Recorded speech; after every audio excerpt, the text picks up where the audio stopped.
ovule. Un jour, 2 jours, 5 jours, une semaine. Bonjour, je suis Fabienne Godine.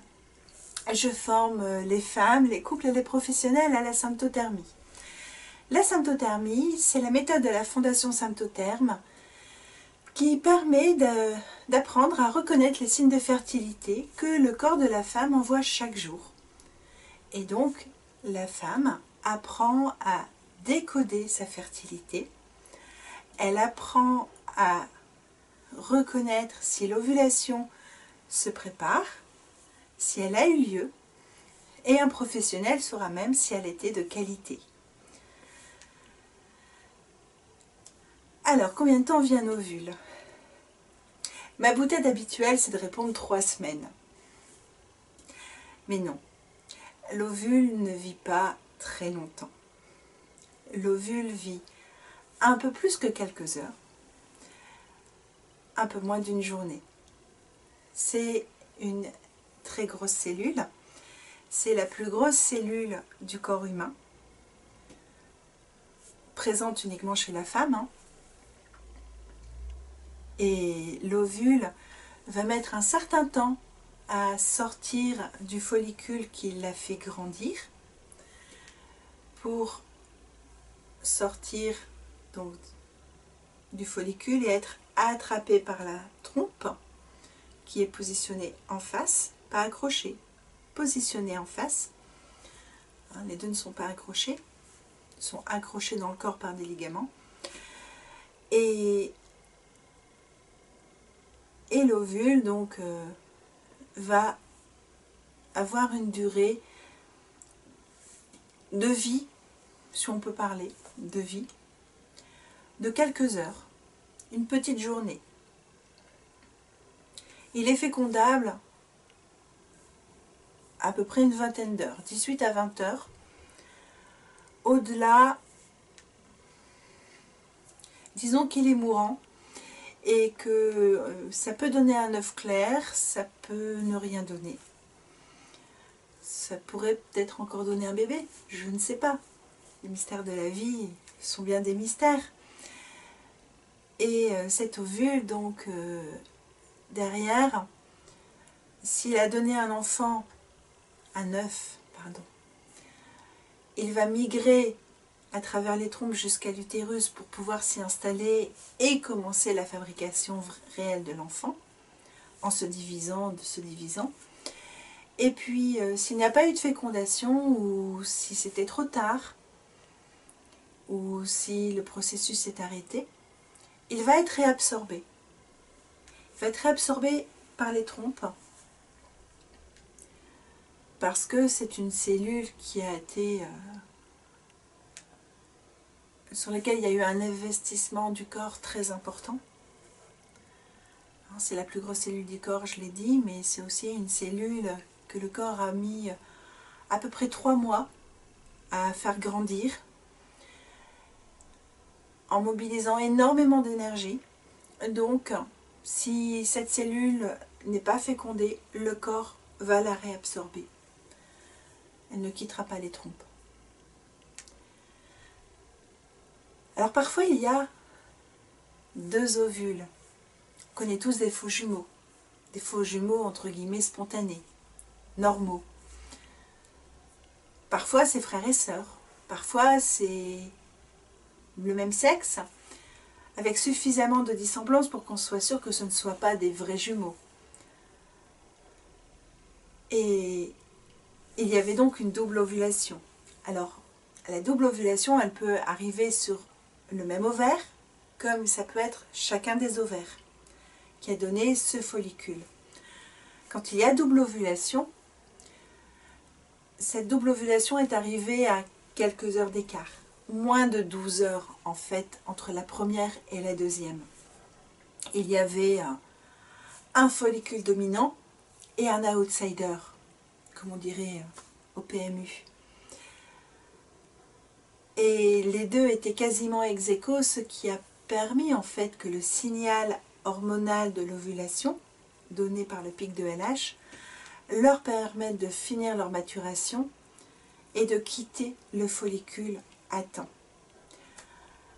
Au-delà de 12 heures après la première ovulation, tous les follicules en retard vont dégénérer, évoluer, pour devenir des corps jaunes. Alors, le follicule dominant, une fois qu'il s'est rompu, a commencé immédiatement à se transformer en corps jaune et à sécréter l'hormone de la grossesse qui est la progestérone. Et puis, les autres follicules, quand ils vont recevoir ce message de progestérone, vont eux aussi cesser de faire grandir leurs ovocytes pour basculer en mode progestérone. Et ils vont donc quitter le mode croissance et fabrication de agrandissement, je ne sais pas exactement comment le dire, ouais, agrandissement de préparation de l'ovule pour passer immédiatement en mode sécrétion de progestérone.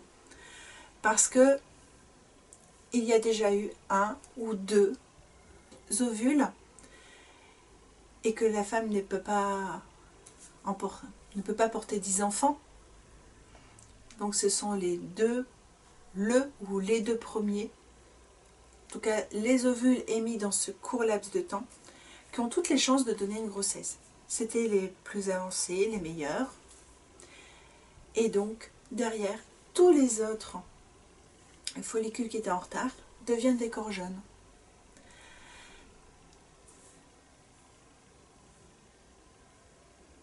Voilà, donc 12 heures d'écart maximum pour avoir des faux jumeaux.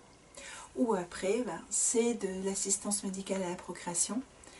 Et là, pour celles qui ont cette expérience, comme moi, vous savez bien que tout est sévèrement monitoré, checké, évalué pour vérifier que tous les follicules évoluent bien au même rythme pour avoir non pas une seule ovulation, enfin une ovulation avec un seul follicule, mais des ovulations simultanées, qui sont d'ailleurs contrôlées hormonalement. Et souvent d'ailleurs, quand on est sur des processus de fécondation in vitro, il va y avoir une ponction où le médecin va aller chercher follicule après follicule tous les ovules qu'il va repérer. Et en laboratoire, ils garderont uniquement les ovules mûrs pour la fécondation. On a un délai très court pour les recueillir. Et on a un délai, voilà, on a un délai court pour les recueillir, il y a un délai court pour les mettre en fécondation. Et c'est quelque chose vraiment de... C'est vraiment quelque chose de fascinant, ces processus physiologiques. C'est vraiment fascinant. Et j'aime bien partager cette fascination. Alors là, dans cette série de mini-cours, via les mythes du cycle, mais aussi dans les formations que je donne, formations que j'ai enregistrées, que vous allez retrouver dans les liens sous la vidéo, et puis les formations mixtes, enregistrées avec des ateliers, que ce soit pour les particuliers, les utilisatrices, ou pour les professionnels qui veulent devenir conseillères. Voilà. Des processus fascinants. Et aussi une possibilité pour nous les femmes de nous réapproprier cette connaissance du corps qui nous a été... c'est même pas qu'elle nous a été retirée en fait, c'est que tout le monde s'est bien gardé de nous la transmettre.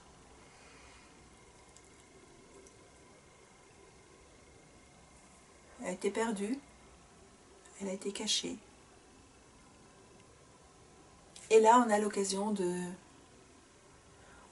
se la réapproprier, on a l'occasion de se la réapproprier avec des méthodes qui sont validées scientifiquement, qui nous permettent de vraiment prendre notre fertilité en main, de savoir ce qu'on fait, pourquoi on le fait, et qui nous permettent de guider notre compagnon de vie,